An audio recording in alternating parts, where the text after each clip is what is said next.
This was a little closer to our face than we had expected. anticipated. So, hey, it is Amy and Michelle, and we just finished watching Baltimore Rising through my television, which was amazing because didn't know till today that I had HBO. So we're gonna praise God for the HBO. But there were so many great things that we took from that. Amy, what was the quote that you just posted? Lieutenant Colonel Melvin Russell, the chief of Baltimore City Police, said that Baltimore City is underserved and over-policed. So when we heard that, it's just like, that is such realness in one phrase. And I mean, as I'm sitting and I'm watching, the first thing I said to Amy is, why isn't this us? Why wasn't this us? Where were we during this whole movement, this whole activism movement? And, I asked Amy the question and she said, it wasn't our time.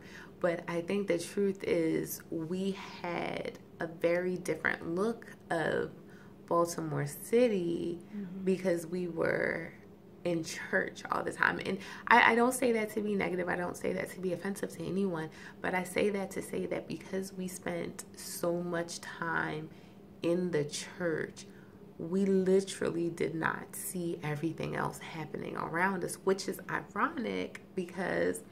Well, I mean, we saw what was happening, but we saw it from a bird's eye. Yeah, I don't reside in Baltimore type view. That's how we saw it. You the one that moved to the town. No, but I mean, no, I'm just kidding. When we were children, we were very blessed and we were very fortunate that we never lost a loved one to the streets of Baltimore. Yeah.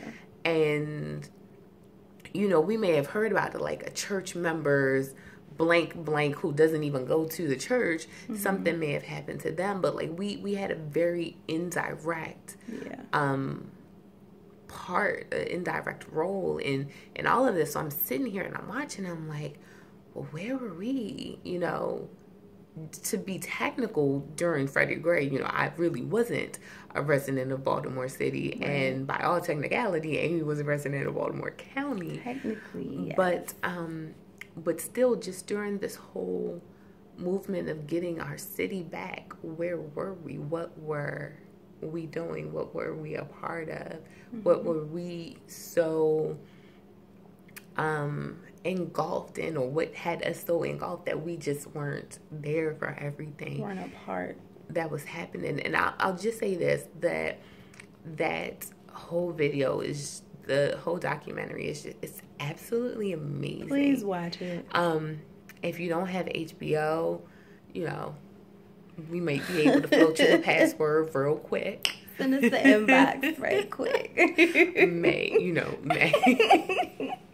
Can't give it to everybody. Can't give everybody. Not everybody. We can't trust everybody. If you don't have my Netflix or Hulu password, you definitely ain't get my HBO password. Bless I God can tell for you. the Hulu. I can tell you now. But in all seriousness, watching it, there were so many different things that stuck out to me. Like when Michaela, when she, had to have a family meeting to tell everyone, oh, I think I may have a gap year, and how her family reacted. And the first thing I thought was, if you're not paying for my education, how you gonna tell me whether or not I can have a gap year? I'm having this meeting to be polite. And if you are paying for my education, you should be happy for extra time, because a lot of our people, in terms of, collegiate situations, we end up having to take out student loans because scholarships are only partial. Sally Mae is stalking me. She is. So is Navian. Hit blocked calls real quick on that one. And then, it took a long time for us to learn that, for some professions, some areas where you work, you might be entitled to some student loan forgiveness, but let's be real, it's not all of your student loans that will be forgiven. So. And it takes a while to get to that point. Yeah. And one of the things that now as a 31-year-old, I'm sitting back you can't force an 18-year-old to decide what she's going to do for the rest of her life. It's not fair. It's not fair to make young people make a lifetime decision at 17 and 18. Like, we don't even know who we are yet. Okay, so when we both went to college, first of all, we started off at Bowie, and then we didn't even graduate. Neither one of us. BSU, 18. 65. Flex or? Debit. Yes, for the flex. So, I mean, we started at Bowie, and she was, I always get this wrong, you were a print journalism major in communications, and I was a psych major. And then I went on to be a banking and finance major, and you went on to leave Bowie. And I left Bowie, and I went to Morgan. She went to Howard. She started studying, was the next major speech pathology, or was there something else? Okay, so so for the undergraduate level, it was communication sciences and disorders. Okay. And then for the graduate, it was speech pathology. But when I went to Morgan, I was a marketing major, and I had one of my advisors, because I really only look at one person as a true advisor, Miss Stefika Sawyer. I had an advisor say, "Oh, honey, if you're a marketing major, you're not going to make any money when you come out. You need to change to anything else in the school to be, and you'll make money when you graduate." So I was like, bet, I want money. I got loans to pay. So I went back to finance.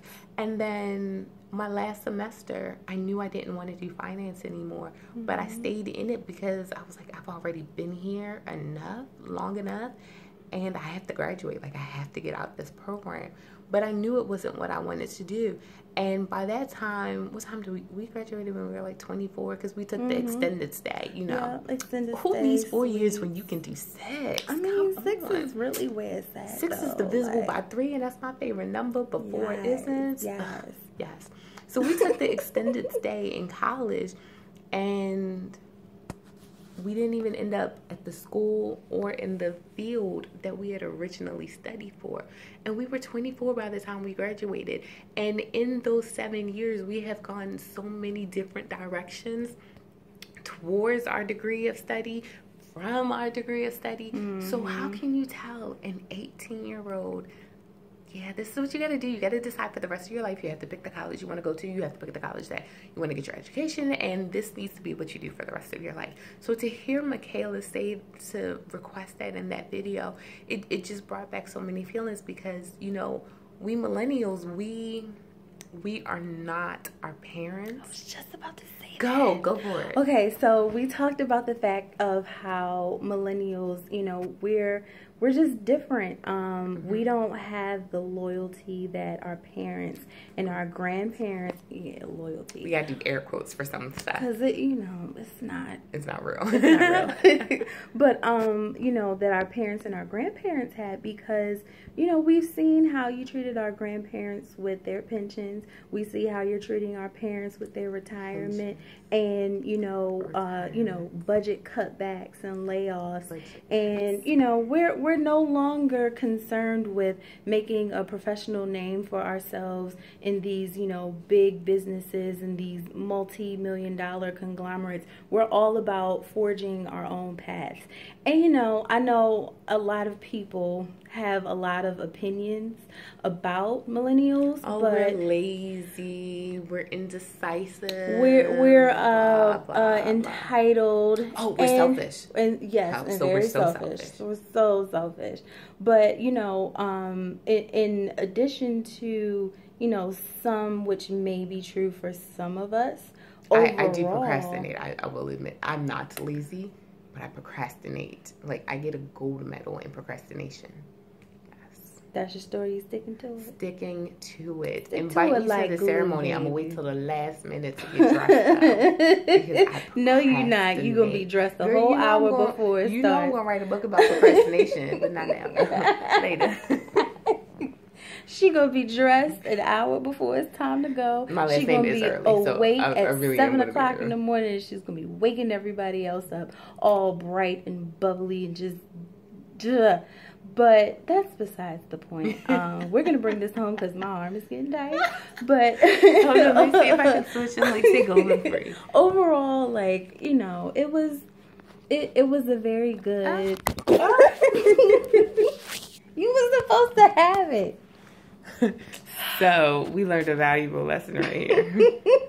We learned a valuable lesson. Go ahead, Amy. Finish. I'm good. It's just, overall, like, it was a very eye-opening documentary. It was very transparent in the sense that it showed the good, the bad, and the ugly of Baltimore City. There are a lot of preconceived notions about Baltimore. When you're from Baltimore and you go to a place outside of Baltimore, they ask, "Oh, is it really like The Wire?" So is that the Wire? Like, did you grow up in the ghetto? Is it really that violent? I'm so happy, you got out. Like, did people get shot outside of your house all the time? I grew up down the street from a college. Girl, and down the street from a hospital. So the most that we got were sirens because people didn't know how to stop at the stoplight at Parent Parkway in Belvedere. But we could differentiate between the fire siren, the police siren, and then the ambulance. Speak for yourself, because some people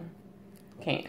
But, speak for yourself. Well, that's just one of those random, useless facts about me. So, yeah, it was a really great documentary. It really was, and we definitely recommend it. This is our MichAmy stamp of approval. Throwback on the name MichAmy. So when we've been friends for 23 years, too. No, 20. No, so me put in the 2, sweetie. I had the 2, and you put up the 3 to make 20. There we go. Anyway, so yeah, our ESP is not working. It's not working today. Apparently it doesn't work when we're this close together. It only works when we're counties apart. Yep. But I need to go home. That's what that means.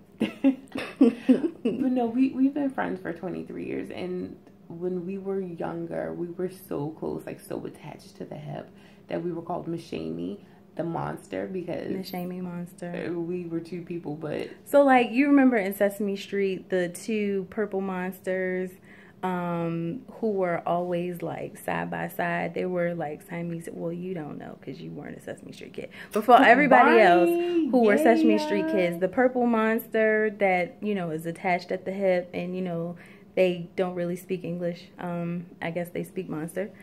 That was the idea of MichAmy Monster that we got from our lovely circle of friends who love us so much. Yeah, to call us MichAmy the Monster. Yeah. But no, so who knows? Maybe this is the first of many MichAmy the Monster segments. Well, maybe not the monster, but just MichAmy segments. That'll work. I will say this. One of the things that really, is driving home to me, someone said that the guy who was a shadow, he said in the documentary that, this is his home, he can't leave, and then he jokingly said at the end that we Black people should pack up all of our stuff and just leave. Sidebar, low-key thoughts that I've had for a really long time. We finna take our traffic lights, we finna take our peanuts, peanut butter, our chips, the ironing board, we finna take air conditioner. We finna take all of our medicine. We finna take machine. back NASA, because Hidden Figures. So yes, that was all us right there. All us, Black Girl Magic. But no, seriously, Amy and I, we moved in and out of the city for right there. For many different reasons. I don't know how many people know why I left the city. It was a week in June of 2011 where I was on Facebook, and every single day for 7 days, a friend of mine was posting a rest in peace status to a relative of theirs who was killed in Baltimore. And that was a lot for me. And I'm thinking, my mom was getting up there in age, and I didn't want her around that. I didn't want to be around that. I didn't want to, have a family. I was about to be 25 at the time. I didn't want to have a family in that environment. I wanted more. And my first thought was to leave. And there are people who think that, and they stay, and they work all the harder, all the more to, improve their city. And I'll be very honest, that wasn't something that was protecting my mom, making sure, because I knew I had a heart of service, and making sure that my mom was going to be okay at all times was like my paramount desire for me. Amy, you moved out the city just because people gave you jobs outside the city. Yeah, I was just about to say, for me, it was opportunity, because, you know, Don't trust me. It's okay. As a speech pathologist, I did my graduate studies at Howard in addition to my undergraduate studies. So, you know, the commute got to be really bad. So that was one thing. At Howard, they have a relationship with PG County Public Schools, DCPS, a few of the school systems in Alexandria, and, you know, clinics in and around the DC metro area. So, you know, it was tough to get a placement that was all the way up in Baltimore when they didn't have a relationship with any of the sites up here. Right. So, you know, I moved close. Like, I had to go to Clinton, Maryland every day from September to December, and then I had to go to Upper Marlboro from January to May. So, like, you know, that it got to be too much. And then my commute was like 45 minutes from Greenbelt. So from Baltimore, you can imagine how nasty it was in the morning and in the afternoon. And then, you know, I found additional jobs. I'm working in DC now, so, you know, it was more opportunity for me, better opportunities for me, to be supported in my field. And even now at 31, almost 32, I'm going through another job transition, so stay tuned for that. I think what we're basically trying to condense and say is that if you're going to be the person who stays in Baltimore, stay in Baltimore, continue to fight. Do not take our current murder rate, because Baltimore is always my home, so it's always going to be our. Do not take our current murder rate and say this is just the way things have to be.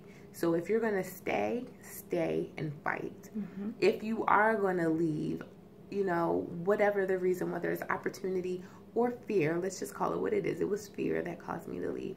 Whatever causes you to leave, don't, like, leave physically, okay, but don't let it leave your heart. Don't let these things die with you. Realize that as long as you're still from the city, that's still your heart, and you still have work to do. You still have to serve. So even though I can't serve in the physical capacity in Baltimore that I may want to, I'm taking what I can into where I am now and putting effort there and trying to help there.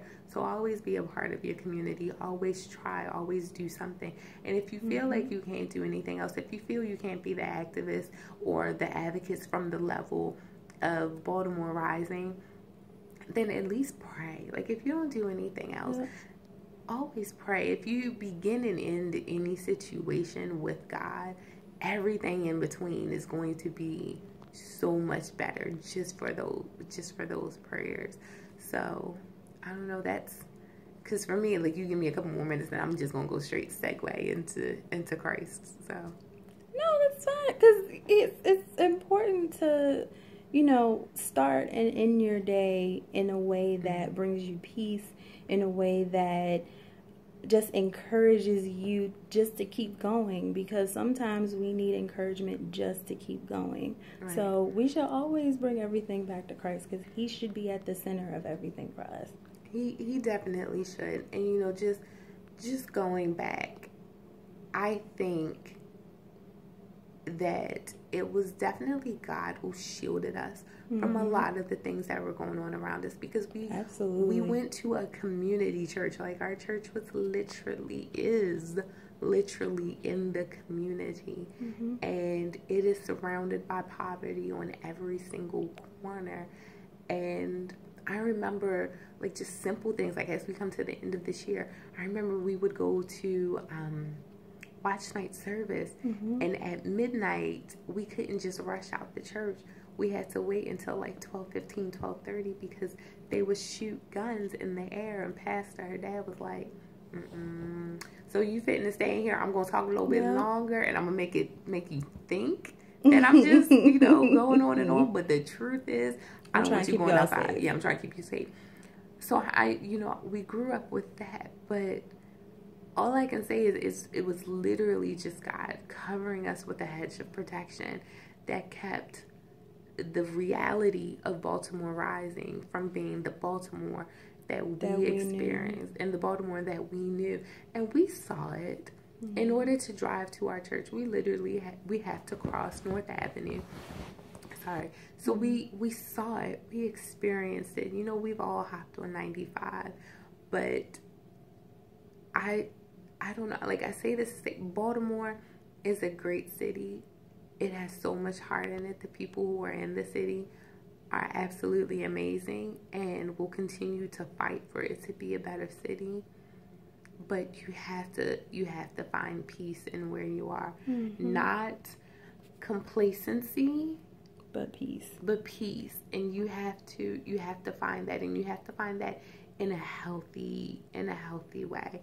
Know that your zip code does not determine your latitude in life. It does not determine what you can be, who you can be, where you can go, and what you can see.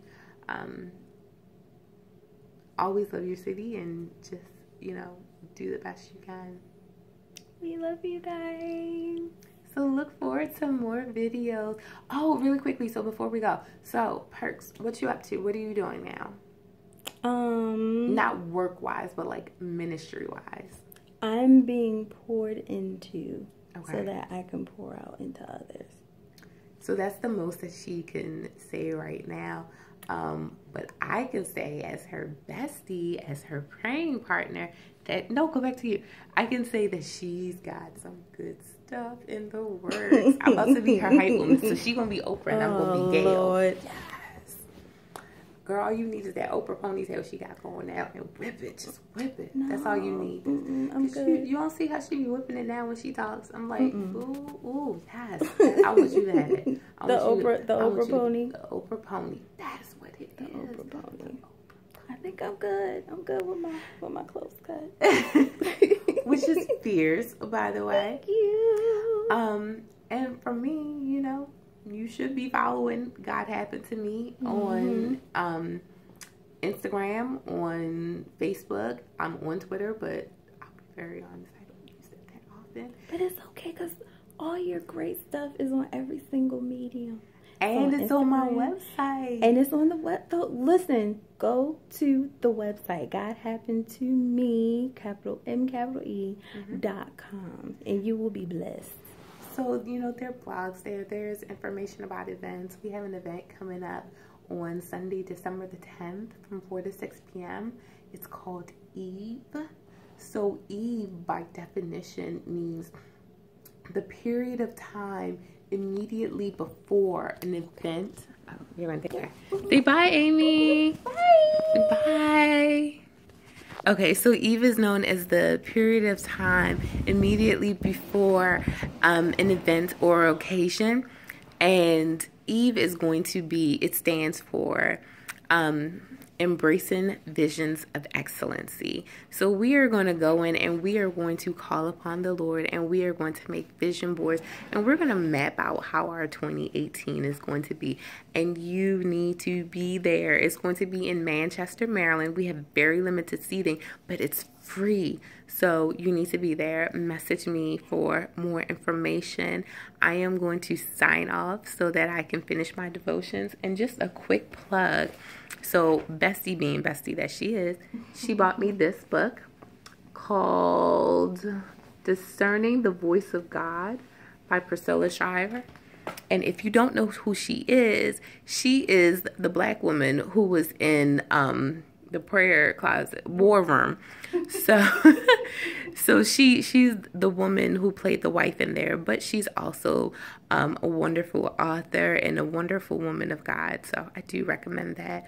But I pray for you guys. I pray that all is well. I pray that you're finding peace in your life. I always pray that you would find and seek the Lord and that you would carry him in your heart and just let him move in your life. Join me for Eve. Look forward to more information. I love you guys. Have a wonderful night. Bye.